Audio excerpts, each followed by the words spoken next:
I'm Philip Carr-Gomm. I'm a writer, I'm a psychologist and psychotherapist, and I'm a Druid. And what I love about the Medicine Festival is that I see a great wave of conscious awareness that I kind of experienced back in the 70s. It's coming in again in a kind of different way, and it's beautiful to see. It feels revolutionary, it feels radical, but it feels kind and warm and human as well. And it really epitomizes, I think, what we work with a lot within Druidry, modern day Druidry, which is this confluence between connecting to nature, respecting and loving nature and wanting to get closer to it, and as well the need for community, for us coming together, and for all of that to be imbued with a deep sense of spiritual purpose and meaning.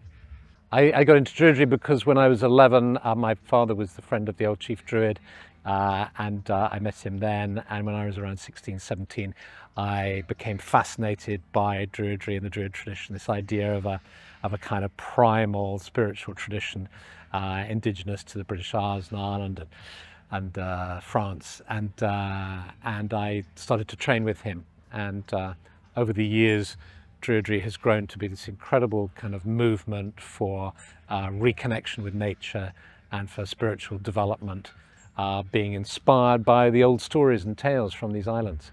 Well, working as a psychotherapist and a psychologist, of course, you know, in the mental health field, what's becoming increasingly apparent is that so many of our problems come from a disconnection from nature, a disconnection from our sense of tradition, and a disconnection from a sense of sort of spiritual meaning, and from community too. These are all things that scientists, psychologists are discovering, and Druidry works with all these things. So I'm particularly interested in the mental health benefits of Druidry, actually. Well, the word Druid encapsulates within it this idea of the tree and the sage, or the wise person. That's what the word means etymologically. And so trees are at the heart of Druidry.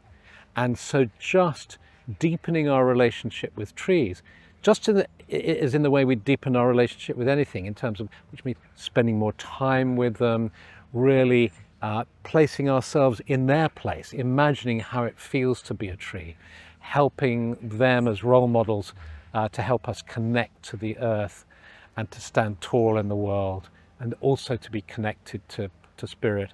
All these are ways that we can work with ideas within the Druid tradition.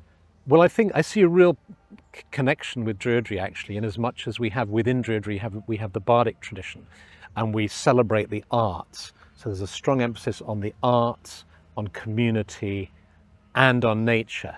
And in the Medicine Festival, I see a similar process occurring, or activity occurring, because it's out in nature. It's not in a conference hall somewhere. It's in nature. There's lots of art and music, color, and there's community coming together, all those three things. And there's the influence of spirituality as well, a spiritual worldview. A criticism could be that festivals might be seen to be encouraging a kind of hedonism. And I think that's unfair, because what I experience in these festivals is, sure, there are people who are seeking enjoyment, who are seeking kind of sensual pleasure, if you like, in you know, eating wonderful food and lying around in the sun and so on. But actually, there's a deeper purpose at work, and they've come here not, I believe, just for their own pleasure, but also to connect with a deeper sense of meaning and community. My medicine are the trees. The trees bring me a sense of peace, tremendous peace and calm, but also power as well, because there's nothing as powerful as a mighty tree, but it harms no one, and it's always giving. And so for me, connecting with trees is my medicine. I think we've come to a very interesting period where the old structures, the spiritual structures and religious structures, aren't really working anymore, and they've creating such divisiveness and division in the world. And what we need are ways of working spiritually that are sufficiently open and free to allow each of us to experience them and follow them in our own ways, and yet which have certain boundaries or commonalities that help to give structure and containment to us. And that I find here at the festival, and I find it within the Druid tradition too.